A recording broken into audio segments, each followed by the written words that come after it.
Israel employs cameras and facial recognition technology such as Blue Wolf to monitor Palestinians in the West Bank.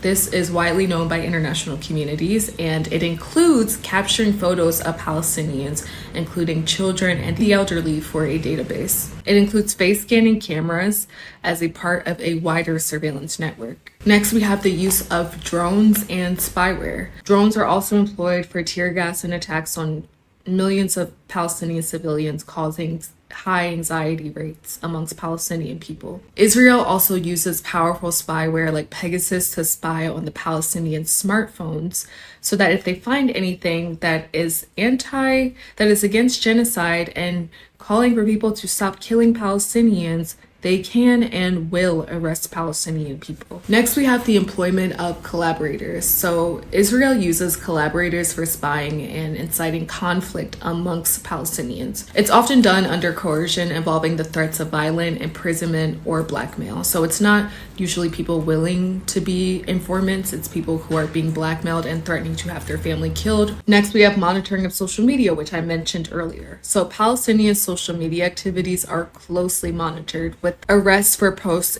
that encourage resistance. So this is where freedom of speech is non-existent, and this is where journalists like Bisan and Mota are really endangered. Their only way of broadcasting what's happening to them and the genocide and the brutality that's taking place to the outside world is social media. And as you know, the IDF loves launching propaganda campaigns and loves putting out propaganda media. So when Palestinians try to counter that propaganda that's being put out with the actual reality of what's occurring in their real-time social media footage, they are subject to arrests. Many tech companies that are involved in Israel are pressured to censor pro-Palestinian content, and leading to account suspension and content restriction that is directly stopping the truth from getting out. Next, we have biometric ID cards and movement control.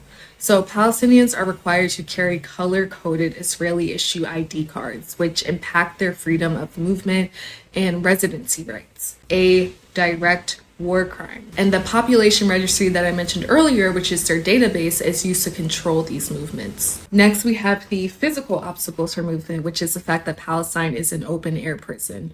So we have walls, military checkpoints, and other obstacles that limit Palestinian movement within the West Bank. There's also a huge network of Israeli-only highways within the West Bank that further restricts movement.